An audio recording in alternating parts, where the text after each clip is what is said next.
What? I asked, looking desperately around, hoping to spot a teacher. There was no sign of help. The halls were empty. Bloodbath turned his wrists and dug his knuckles hard into my collarbone.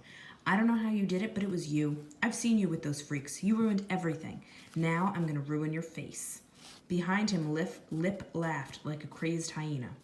Panic nearly shut down my mind, but I fought against it and used the only weapon I could. I stared at Bloodbath, and I knew the darkest fears inside his dark heart. I pointed at Lip. Are you going to let him laugh at you that way? I glanced towards Lip, still bracing for the punch from Bloodbath that would snap my ribs like dry spaghetti. Man, you shouldn't laugh at him like that, Lip. Don't you have any respect? Bloodbath glared at Lip and loosened his grip on my shirt. Lip stood, his mouth open. My words must have caught him so much by surprise that he couldn't think up a response. His silence looked like an admission of guilt. Maybe part of what I said was true? It didn't matter, just as long as Bloodbath thought it was true. I knew, as only I could know, that Bloodbath hated the merest hint that someone might laugh at him. I don't know how it started. I didn't know where or why, but I knew that this was his one gigantic button, the sore, unhealed wound. This was what you pressed to set him off. To laugh at Lester Bloodbath was to die. Lip was doomed. I could slip down the hall and flee to safety while Bloodbath was kicking the crap out of his pathetic little shadow. Bloodbath reached out and grabbed Lip by the arm. He raised a fist. No, this wasn't the way it should be. Let him go. I said, how stupid are you? He wasn't laughing at you. I shook my head. What an idiot. You are a true moron, Lester. Then I laughed at him. I whooped and roared with all I had in me, striking him with a mocking cackle that echoed through the halls. I must have been an idiot. Bloodbath tossed Lip aside. He whirled back at me. Lip bounced off the opposite wall, staggered, caught his balance, and then scurried away. There was nothing for me to do but put up a fight. Even so, I figured I was going to end up with a lot more broken bones than Flinch had gotten. Bloodbath charged at me, pulling back his right fist for a punch. The look in his face, it was the look of a bully who was about to do damage. It was the look of a bully who was about to feast on pain. A jolt ripped through my gut. It wasn't fear. Fear wasn't in the hallway. I was jolted by Bloodbath's expression. I'd seen that same look so often on my father's face, the face of a bully. All my life I'd lied to myself. I pretended it was something else, but my father had whipped me like a dog, only he'd done it with words. And, bully that he was, he'd enjoyed it. Rage guided me. I shot out my own right fist. It connected straight with Bloodbath's jaw. I don't know which of us was more surprised. Bloodbath dropped so fast it looked like he'd been anchored to the floor with rubber bands. I froze, waiting for the aftershock of our collision. Slowly, I realized that the fight, this fight at least, was over. Unbelievable. No, very believable. I realized as the answer came to me. Oh, Flinch, I whispered. All those hours throwing punches, all that practice. I'd developed one heck of a right hook. It sure had made an impression on Bloodbath. He was stretched out flat on his back. His eyes clouded like those of a dead fish. A low moan escaped his lips, along with a trickle of spit. Maybe he'd never been hit before. Probably not. Who would have dared to? Who indeed?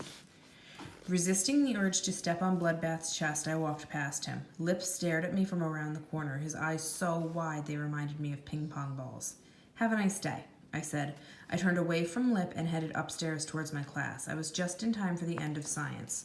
Well, Cheater asked as I plopped down on the rug, did you get them angry?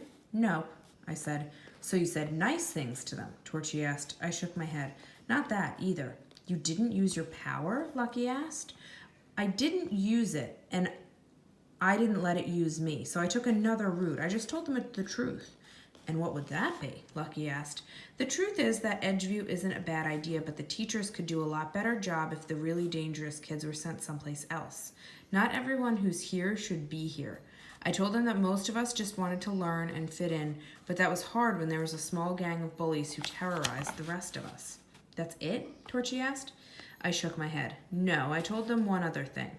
There had to be a way to get out. There always has to be hope, no matter how long someone has been here. One chance at the end of an evaluation isn't enough. Let a kid prove he's ready to go back to his own school.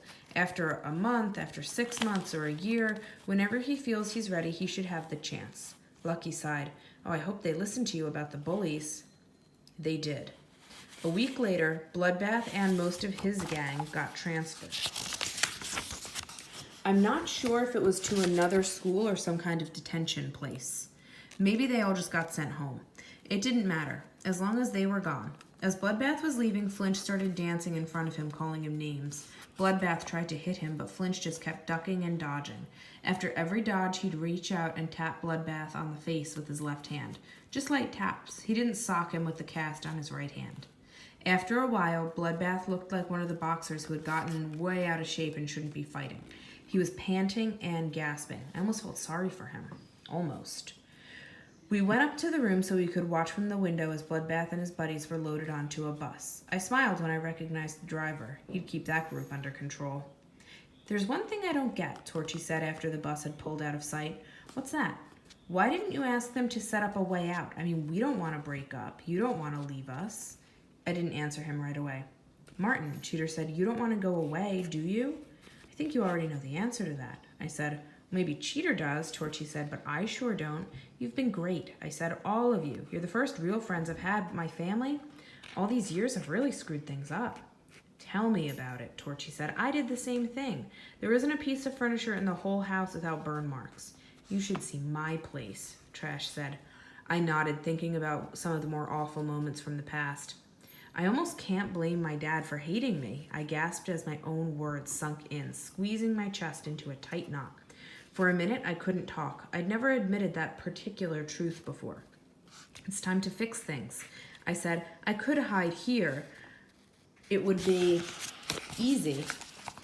But I can't. I have to go home. Maybe there's no way to get Dad to like me. I don't know, but at least I can be there for my sister, Torchy nodded. It takes at least a month to go through all the steps, Cheater said. That's what I heard. So at least you'll be around that long. And we'll have fun, Lucky said. Lots of fun, Trash said.